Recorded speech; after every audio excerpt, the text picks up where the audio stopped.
சில நேரங்களில் ஆண்டவர் சொல்லுகிற வார்த்தை நம்முடைய காதுகளில் கேட்கும். நான் உன்னை மேன்மைப்படுத்துவேன், உன்னை நான் ஆசீர்வதிப்பேன்.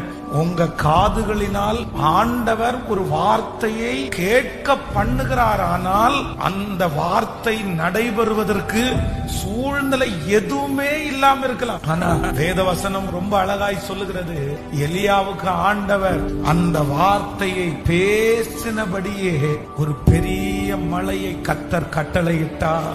நான் நம்புறேன், கர்த்தருடைய வாயிலிருந்து புறப்பட்ட வார்த்தை உங்களுடைய காதுகளிலே தொனித்திருக்கிறது உண்மையானால், அந்த சத்தத்தை நீங்கள் கேட்டது உண்மையானால், அந்த வார்த்தை உங்களுக்காக கடந்து வருகிறதை நீங்கள் விசுவாசித்தது உண்மையானால், அது உங்களுடைய இருதயத்திலே சந்தோஷத்தை கொடுத்தது உண்மையானால், கண்டிப்பாக 7 நாட்கள் 7 வருடம் நீங்கள் காத்திருந்து கிடைக்காவிட்டாலும் கர்த்தருடைய வார்த்தை கண்டிப்பாக பொய் உரையவே உரையாது.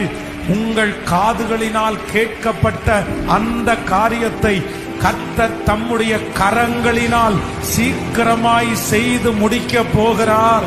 என் பிள்ளையை குறித்து, என் வீட்டை குறித்து என் காதுகளினால் கேட்டதை நிறைவேற்றும் அளவும் கர்த்தர் என்னை கைவிடுவதே இல்லை. Download ShareChat.